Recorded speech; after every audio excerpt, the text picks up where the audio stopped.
ரொம்ப பெரிய பொறுப்பு மாதிரி தான் ப்ரோ இருந்துச்சு. எனக்கு தாலி அது என்ன மிஞ்சி போனா ஒரு 20-30 கிராம் இருக்குமா, ஆனா அது எனக்கு ஒரு பெரிய வெயிட்டா தெரிஞ்சிச்சு.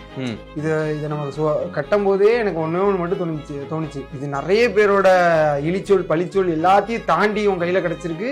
இதை நீ எந்த வகையிலுமே விட்டுறக்கூடாது. என்னைக்கா இந்த இப்போ நீங்கள் போடுற முடிச்சு வந்து உங்கள் வாழ்க்கையாக்கானது. என்னைக்கா இருந்தாலும் இவன் உனக்கு தான், நீ அவளுக்கு தான், என்ன ஆனாலும் சரி விட்டுறக்கூடாது அப்படின்றது மட்டும் ஓடிட்டே இருந்துச்சு. எனக்கு அதான் இது கூடுதல் பொறுப்பு மாதிரி தான், பொறுப்பு பயம் எல்லாம் கலந்த மாதிரி தான் இருந்துச்சு. என் மைண்டில் அது மட்டும் தான் இருந்துச்சு. அதனால நான் அளவே இல்லை. எனக்கு மைண்ட்ல ஃபுல்லா பயம் தான் அதிகமா இருந்துச்சு. நல்லபடியா முடியணும் அப்படின்ற மைண்ட் செட்ல அவங்க இருந்தாங்க. அப்படி இருந்துச்சு. இவ அழுறத பார்த்ததுக்கு அப்புறம் எனக்கு எமோஷனல் ஆச்சு. எனக்கு ரொம்ப அழுக வந்துருச்சு. அந்த டைம்ல நான் அவ்வளவு அழுதுன்னு எனக்கே நான் வந்து அது வரைக்கும் என்னோட மேக்கப் ஆர்டிஸ்ட் கூட நான் சொல்லிட்டே இருந்தேன், தாலி கட்டும் போது நான் அழுதுறக்கூடாது, எனக்கு மேக்கப்லாம் கலைஞ்சிரும் அப்படின்னு சொல்லிட்டு இருந்தேன். Biggest UN concert ever, Universe. Tickets filling fast. Book yours on Kinap.